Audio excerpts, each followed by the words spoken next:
Hey, what's going on, everybody? It's Frito here for Your Overwatch. I've been playing a ton of Overwatch recently, testing the new patch as well as the wacky Giga Hog meta we have on live, and I think the game is about to take one of the sharpest meta turns we've ever seen. On live, the time to kill is the fastest I think it's ever been. The balance is leaning towards not just the shooter side of the game, but playing out more like a tech shooter with how instantly you're punished for showing your face. But now this new experimental card looks to turn back the clocks, undoing a ton of the power creep that happened in the GOATS era. I do have some concerns and we'll get to them, but the first major benefit to the widespread nerfs is that tanks get to be tanks again. This is probably the most obvious change you're going to notice, is that because of the damage values, ammo counts and fire rates are all lower, especially on many of the most reliable damage sources, the overall damage output of a full team shooting across to the other full team is just substantially less. This makes it so that standing in front as a tank doesn't mean instant death anymore. I know many of you were surprised that Roadhog didn't get a nerf. He may still get one, but I found it interesting that because the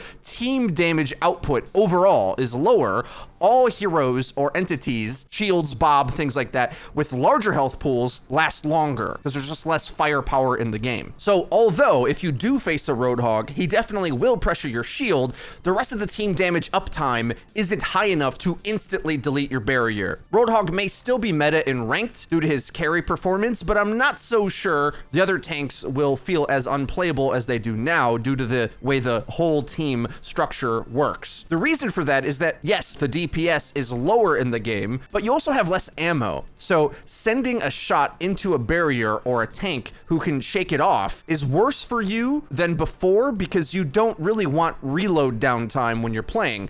So if you chip down a tank or work down his barrier and then need to reload, well, maybe you're gonna miss out on more impactful shots or become exploited yourself. So this aspect of it, I'm a big fan. On live, Ashe or Ana having 14 or 15 shots, you can be more careless and spammy with your shots. Now you'll have to think twice about spamming into a shield, which acts as another buffer to tank survivability. This all will be a breath of fresh air to a lot of tank players, I think. It's back to kind of how it was before GOATS, where tanks had dramatically better stats versus most things. If they ran at you, you had to run away if you weren't one of the designated tank buster type heroes. Over the course of the last year and a half or so, all DPS just got buffed to try to deal with GOATS, making them all tank busters in a way. Well, now it's back to more classic Overwatch feel where you have to just respect larger health pools because you don't easily have the firepower, at least as a hit scan anyway, to deal with them. Way back when, there was a time where McCree was afraid of a tank. Well, I'm your Huckleberry. You better strap in, DPS players. Rather than the tanks being afraid of the outrageous damage that you have,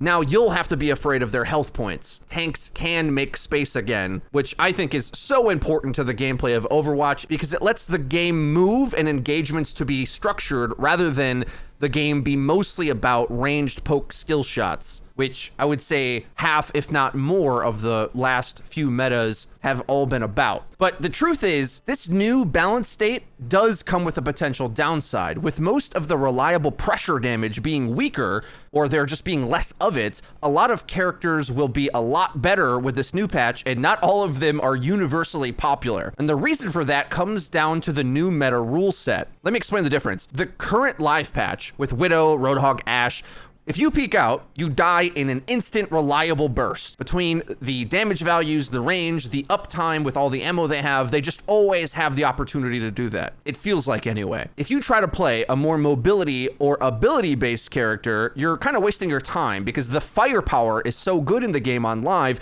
you either get shot before you close the distance, or you just can't keep up with their reliable damage output. It's that meta state that makes the gameplay very tight or strict, where every misstep feels punished easily. Time to kill is low and the exchanges are near instant. On the other hand, this new patch scaling power down severely does the opposite. It makes the gameplay loose, where a lot of characters have the time to set up or exist in the fight before they instantly die.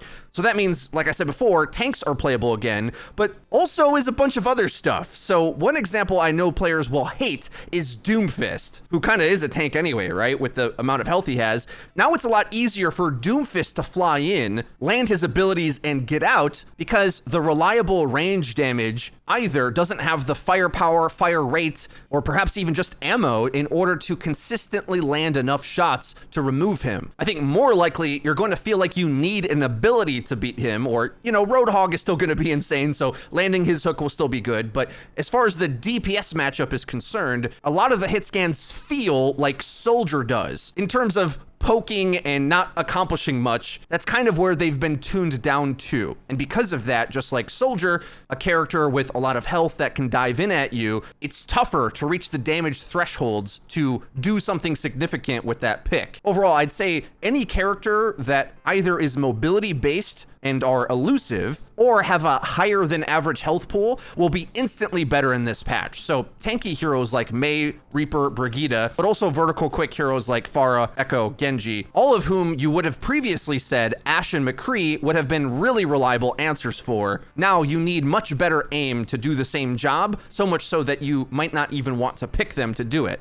Now, it's hard for me to guess precisely what's going to come out on top in the overall patch, but I really think we shouldn't understate how much the range damage firepower was keeping a lot of stuff in check in the game, and the rest of it might not actually be balanced, and more nerfs may be required in order to get everything in tune. We've seen metas where Tracer, Doomfist, or Reaper Mei, or Pharah even, when the hit scans are weak, really can roll people over. If I had to guess, that style of play is going to emerge as being strongest. And to be honest, they may have overdid it. Haezurath on Twitter shows off a really good demonstration of very common fight ranges where Ashe no longer can one-shot even with a Mercy damage boost, and it surprised me. It's closer range than I thought. And the McCree and Widow changes, where McCree has a dramatically lower fire rate, and Widowmaker has less scope shots before she has to reload than before, and has a magical long range where she no longer can one-shot most of the characters in the game anymore. Overall, all of these changes are very top-down balanced, which means maybe the best aimers among us can still use these characters, and, well, because shields are so weak, maybe there'll still be openings for these players to hit the same shots they're hitting now with just slightly less output. It still might be the best way to play if you can't miss, but I think for sure most players in ranked aren't going to feel this way, especially when you consider how strong so many other options are and how much easier they are to play. I just don't see why you would want to pick the nerfed version of McCree over the current state of Torbjorn, for example, because they both do a very similar backline job, but the power gap between them now just feels immense to me. McCree just doesn't put up much pressure. He can still duel with great aim, but if the team fight is structured and he has a shield in his way, he's going to be terrible. If he's fending off a flank, maybe he can still do that job. Obviously, he's going to shoot Pharah better than Torb can, but the world we live in now on live, where you just stick him in the team fight and he just applies tons of damage, and Ashe is even better at that somehow, we're just going to be living in a whole new world on the new patch. Overall, the flex DPS position may come back in a very big way, and with that, some really hard to deal with heroes may return without easy answers. Teamwork, game knowledge, and ability usage is going to be more because aim carry is taking a big hit. But overall, I'd say the power shift goes into the support's hands more than anybody because, well, with the tac shooter insta-kill meta on live, supports are near useless because the speed of the game is so high that there isn't a lot of support plays to make. I mean, they're not even playing tanks really, right? They're playing DPS tanks, but with the game speed going down on the next patch, support abilities go up, perhaps to an incredible level. As an example, Zenyatta's personal damage still retains the buffs that he's had in the past, but now, comparatively, he's one of the strongest backline range characters in the game. He may still be easy to counter, but it's an interesting thing to think about. If you want a character to stick in your backline that's going to pump out a ton of damage, he's going to do significantly more than what the previous Ashe or McCree pick might do. And with the balance being that way, it gets a little scary because the way we've seen that play out in the past is that, well, the meta just becomes about picking DPS characters that aren't really DPS because supports do more things. So you really should either pick DPS that avoid fights or DPS that are basically tanks. tanks. And with the gameplay slowing down, supporting tanks is a thing that's going to happen again. And I'll note, one thing that I'm a little bit worried about is that the Moira change might be a straight up buff, especially with how all the power has been redistributed. It feels like the new Moira can play really aggressive. There definitely is a chance that with a lot of the difficult heroes being nerfed down in power, reliably running at the enemy with Moira, playing with your team might be the best way to go again. Either way, a hero that I'm making a bet comes back in a big way is Lucio, because for similar reasons to the other elusive or tanky type characters, Pharah with a Mercy, Doomfist, Genji, Echo, because instant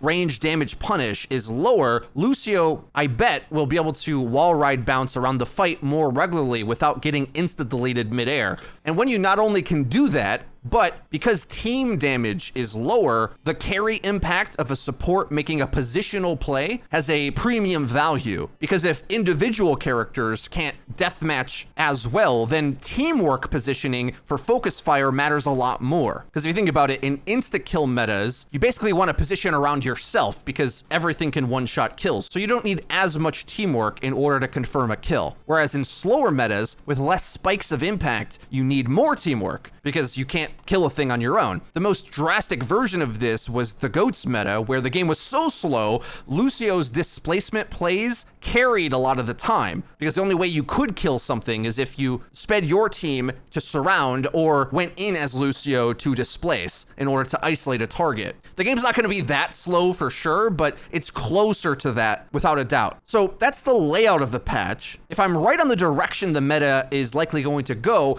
is this a good thing? Well, if you enjoyed DPS being super powered, you may not be very happy, and it might get worse before it gets better, because I'm thinking there might be a few characters that might just get too much value and be too tanky that haven't got nerfed yet, like Doomfist or Torbjorn, that might get further nerfs. Or someone like Echo, who was the most recent hero, came out super powered, but with hit scans going up so much, she took a backseat. With them going down, I'm betting some of these flex DPS are going to look overtuned. If you like those types of heroes and that type of Overwatch gameplay that's more about teamwork or setting things up, you're probably going to like this patch more. And if you're a hit scan player without elite aim, you might hate it. Personally, I really look forward to this balance because it's how I prefer to play DPS when I do pick it. Heroes that are more about playing off and setting up your team rather than raw aim. To me, that's a bit more of what Overwatch is about, but at the same time, rewarding sick aim seems pretty fair to me. It's going to be an interesting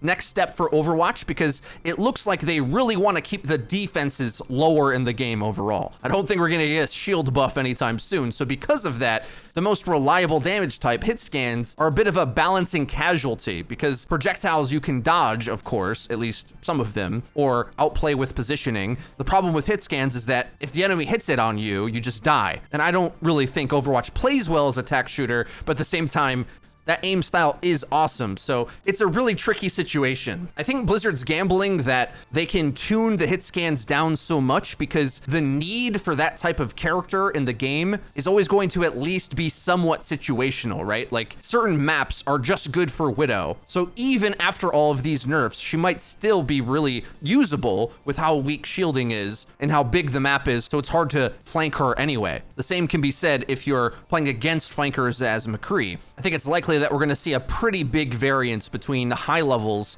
and what feels usable at lower levels where the mechanics aren't as good. But in any case, I think it's bound to be a better patch than the one we have on live. Although I know many love Overwatch as a pure shooter, I think for most players, the idea of balance in Overwatch isn't a few aimed heroes dominate and everyone else runs for their lives. I don't think that's how the game should work. The live game right now, I think, has the most asymmetrical carry of any meta I can think of, where a few core heroes have a massive proportion of the win on their shoulders, and if you play anything else, you feel like you're just going to get steamrolled unless you're like a pre-made synchronizing a team comp. But to me, that's not how it should work. I like it when Overwatch has a good mix of shooter and MOBA elements, which is what I thought we had in the spam meta, actually, but everyone's hatred of double shield and brig meant that The players wanted blood and Blizzard delivered. Well, the grass isn't always greener on the other side. I did think it was pretty funny, the flurry of tweets after the new Gigahog patch came out to ranked, where streamers were saying, take it back, I like shields, bring them back, Blizzard. Sometimes we have to live through these wacky patches for Blizzard and the rest of us to understand the game even better. But that's all we got for today's video. I hope you did enjoy it, and if you did, please be sure to leave it a like. It really does help us out and lets us know that you're enjoying the content, and if you haven't already, hit subscribe and be sure to hit the bell icon to actually get notified when our videos go live. Link to the description is our Twitter, where we tweet out news, updates, and dank memes. That's been it for me. I've been Frito for Your Overwatch. We'll see you guys next time.